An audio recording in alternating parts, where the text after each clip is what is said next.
M news కి స్వాగతం. అంబేద్కర్ కోనసీమ జిల్లా ఆత్రేయపురం మండలం లొల్ల లాలాకుల వద్ద ఇరిగేషన్ సెంట్రల్ డెల్టా కమిటీ సమావేశం నిర్వహించారు.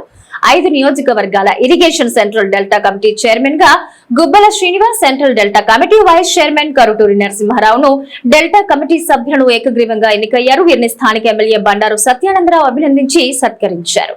ఈ సందర్భంగా ఎమ్మెల్యే బండారు సత్యానందరావు మాట్లాడుతూ సెంట్రల్ డెల్టాకు సాగునీరు అందించడంలో ఆనాడు అపర భగీరథుడు కాటన్ మహాశయుడు నిర్మించిన లొల్లలాకుల సిస్టమ్ గుండెకాయ లాంటిదన్నారు. సాగునీటిపై ఆధారపడి వ్యవసాయాన్ని అభివృద్ధి కోసం, అలాగే ప్రధానమైన లొల్లలాకుల ఆధునీకరణ కోసం ముఖ్యమంత్రి నారా చంద్రబాబు, సంబంధిత శాఖ మంత్రి నిమ్మల రామానాయుడిని ప్రత్యేకంగా కోరారన్నారు. అలాగే టూరిజానికి అనువుగా ఉన్న ప్రాంతాలు మన కోనసీమలో చాలా ఉన్నాయని, ఎకో టూరిజం అభివృద్ధి చేయాలని కూడా ముఖ్యమంత్రిని ఆయా శాఖల మంత్రి దృష్టికి తీసుకెళ్లామన్నారు.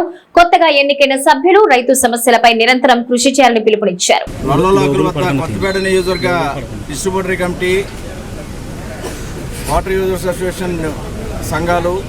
నీటి సంఘ సభ్యులు, అధ్యక్షులతోటి, సభ్యులతో అందరితో కూడా సమావేశం పెట్టడం జరిగింది. ఈ సమావేశంలో కొత్తపేట నియోజకవర్గ పరిధిలో ఉన్నటువంటి ఇరిగేషన్, డ్రైనేజీ, ఏపీఐడిసి డిపార్ట్మెంట్కి సంబంధించినటువంటి పలు సమస్యల మీద చర్చించడం జరిగింది. అదేవిధంగా నూతనంగా ఏర్పడినటువంటి ప్రాజెక్టు చైర్మన్ గారు, వైస్ చైర్మన్ గారు శ్రీనివాస్ గారు, అదేవిధంగా నరసింహరావు గారు, వారితో పాటు డిస్ట్రిబ్యూటివ్ కమిటీ చైర్మన్లు, మరి డబ్ల్యూఏఎస్ చైర్మన్స్, సాగునీటి సంఘ సభ్యులందరినీ కూడా పరిచయ కార్యక్రమం, అధికారులతో సమీక్షా సమావేశం నిర్వహించుకోవడం జరిగింది.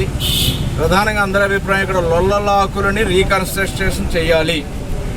2 లక్షల ఎకరాల ఆయకట్టుకి సెంట్రల్ డెల్టాకి సంబంధించి ప్రధానమైనటువంటి వనరుగా ఉన్నటువంటి లొల్లలాకులని పూర్తిగా నిర్మాణం చేపట్టాలనేది ఈ సమావేశంలో అందరూ కూడా వారి అభిప్రాయాలు వ్యక్తం చేయడం జరిగింది.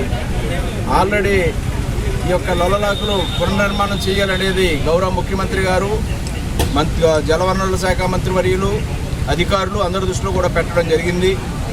దాని గురించి నా శాసనసభలో నేను కృషి చేస్తూ ఉన్నా. అందరి సహాయ సహకారాలతోటి ప్రాజెక్ట్ చైర్మన్ గారు, వైస్ చైర్మన్ గారు, అదేవిధంగా ఈ యొక్క జిల్లాకు సంబంధించిన సెంట్రల్ డెల్టాలో ఉన్న నాతో పాటు ఉన్నటువంటి మిగతా శాసనసభ్యుల్ని, ఇక్కడ సాగునీటి వినియోగదారుల సంఘాల కమిటీలని కూడా వారందరినీ కోఆర్డినేట్ చేసుకుని గౌరవ ముఖ్యమంత్రి గారి దృష్టికి తీసుకెళ్లి లొల్లలాకులను చేపట్టడం కోసం వెంటనే వారి యొక్క అనుమతులు ఇవ్వాలని, వారి కోరాలని నిర్ణయం చేసుకోవడం జరిగింది.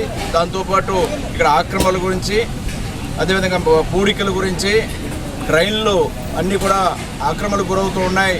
అన్ని రకాలుగా కూడా దాన్ని వాటిని కాపాడుకోవాల్సిన అవసరం ఉందని, పరిరక్షించుకోవాలనేది కూడా అందరూ చెప్పడం జరిగింది.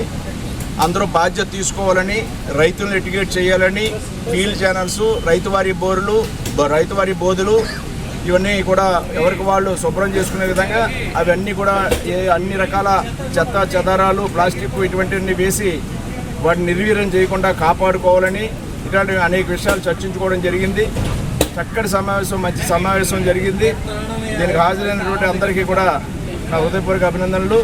ఈ ఏర్పాట్లు, ఈ కార్యక్రమాలు చేసినటువంటి వైస్ చైర్మన్ కరుటూరి నరసింహరావు గారు, ఈ కార్యక్రమానికి ఇచ్చేసి అధికారులు, అదే డీసీ మన ప్రాజెక్ట్ చైర్మన్ శ్రీ గుబ్బల శ్రీనివాస్ గారు, అధికారులు ఇచ్చేసి విజయవంతం చేసినందుకు వారందరికీ కూడా కృతజ్ఞతలు తెలియజేస్తాం. మరిన్ని తాజా వార్తా విశేషాల కోసం ఎం న్యూస్ ని సబ్స్క్రైబ్ చేయండి, మీ మిత్రులకు షేర్ చేయండి.